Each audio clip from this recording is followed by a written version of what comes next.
Oi, gente, tudo bem? Há tanto tempo que eu não passo aqui, né? Tô devendo. Mas dessa vez eu tô vindo pra falar de mim. Não é de vocês, não é de algo específico, é de mim. Acho muito importante a gente se abrir, porque muitas vezes as pessoas podem se identificar e entender e descobrir algo sobre elas que elas não sabiam, tá? Vocês podem ver aqui que eu tô usando essa pulseirinha, a pulseira de girassol, porque eu não tenho condição de usar o cordão, não consigo. Ah, mas por que você tá usando isso? Então, eu sou uma pessoa com deficiência. Vocês não sabiam, né? Nem eu, até pouco tempo. Aqui no município do Rio de Janeiro, a pessoa com fibromialgia é considerada pessoa com deficiência. Isso é recente, tá, gente? Isso não é uma coisa conquistada há muito tempo, é conquistada com muita dificuldade, inclusive com muita luta. Tem gente por trás disso, não é à toa, mas, enfim, agora somos fibromialgicas, então somos pessoas com deficiência. E desde 2020 eu venho com os sintomas muito mais graves, né? Eu já tinha antes, com certeza, os sintomas, mas eu não atentava para isso, até porque eu sempre fui de protelar, né? De ser um pouco negligente com a minha saúde. Um pouco, não muito. E em 2020 eu tive uma crise muito séria que atingiu, assim, quadril, perna, de tal forma que eu não conseguia botar água para o meu cachorro, comida para ele. Eu tinha muita dificuldade. Sentar, o ato, né, o movimento de sentar e levantar era desesperador. E até por isso que eu modifiquei a minha agenda, tive que dar uma desacelerada no trabalho, porque de fato eu não consigo ficar sentada muitas horas. Então, eu dei uma diminuída na quantidade de horas trabalhadas por dia. Foi forçado, mas acabou que foi na hora certa. E é muito importante que a gente entenda que isso não é benefício, isso não é algo bom, positivo. Bom e positivo é você ter direitos diferenciados diante de algo que te acomete de uma forma tão prejudicial, né? Mas não é legal ter fibromialgia para ter os direitos da pessoa com deficiência, tá, gente? Isso precisa ficar muito claro aqui. O diagnóstico da fibromialgia não é que demorou para mim. Na verdade, eu acho que para mim foi muito rápido. Eu demorei a buscar por outras questões, né? Porque depois dessa crise eu me mudei, aí mudei o plano, enfim, questões da vida, né? E eu acabei negligenciando mais uma vez a minha saúde.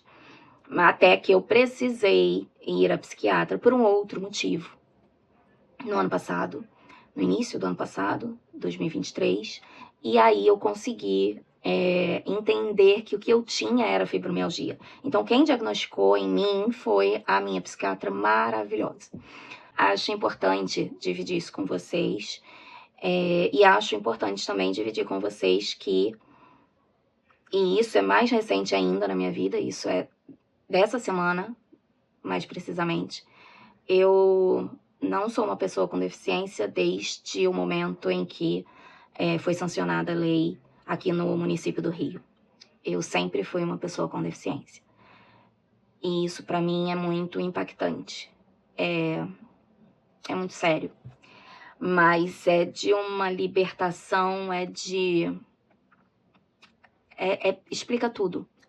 Eu estou dentro do espectro autista. Então, eu sou TEA, nível de suporte 1, né? Como vocês podem ver, aparentemente, eu não tenho grandes questões, né? Mas eu não sou menos autista por conta disso. Eu tô falando isso aqui ainda com muita... Apesar de ser psicóloga, apesar de ter trabalhado com autistas, apesar de ter esse tema na minha vida, isso é algo muito recente para mim, e não lidar com o diagnóstico, entendam? É lidar com o impacto que a falta desse diagnóstico teve na minha vida. Porque o diagnóstico resolve, o diagnóstico explica. Eu entendo hoje por que eu sempre fui considerada esquisita, por que eu não fui uma adolescente típica, tanta coisa é explicada agora, mas evitaria que eu me sentisse tão fora do padrão, tão desalinhada, né, com as outras pessoas, se eu tivesse esse diagnóstico antes. E acho muito importante que vocês entendam que se a gente tiver uma dúvida, a gente tem que procurar o quanto antes tirar essa dúvida. Se a gente tiver qualquer que seja a questão, a gente precisa buscar ajuda. Porque só quando eu tomei coragem e entendi que, peraí, realmente tem alguma coisa, eu preciso buscar. É que eu decidi buscar. Não pude porque aconteceram outras coisas na minha vida, né? Que quem é mais próximo entende, sabe? E aí eu não pude dar atenção a isso, outras coisas ficaram em foco. Mas quando eu me dei conta, né, que muitas coisas estavam me incomodando, eu fiz a minha listinha, que é do meu funcionamento, tudo que eu preciso falar com alguém, seja quem for, eu faço uma listinha, e eu fiz essa listinha, falei com a minha psiquiatra, ela, é legal você fazer uma avaliação, e aí eu fiz, e passei por toda uma avaliação, fiz testes, teve entrevista com meu marido, então não é uma coisa tirada do nada, gente, é uma avaliação fidedigna, é uma avaliação séria, tá? Mas é importante, tire as suas dúvidas, porque é o que eu sempre falei quando eu trabalhava com criança. Busca, porque se não é nada, beleza, não é nada, eu tô de boa. Agora, se é algo, você pode começar a intervenção o quanto antes. E começando a intervenção o quanto antes, melhor vai ser a qualidade de vida daquela pessoa e mais bem-estar ela vai ter. Então, fica a dica, né, de buscar ajuda o mais cedo possível, assim que surgir aquele pontinho de interrogação. E fica também aí o meu desabafo, o meu relato recente da minha mais nova descoberta. E posso dizer que é realmente muito significativo. É libertador, não é o diagnóstico, entendam. É o impacto disso para a nossa vida, é o impacto disso para eu me entender, eu me aceitar, e eu entender que não é frescura, ou não é porque eu não... Ai, que besteira, a Samira reclama de tudo. Ai, que besteira, a Samira é chata. Tá, sou chata, tá, reclamo, mas tem um motivo para isso.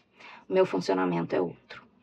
Espero que cada vez mais a gente consiga se descobrir, se entender e se aceitar.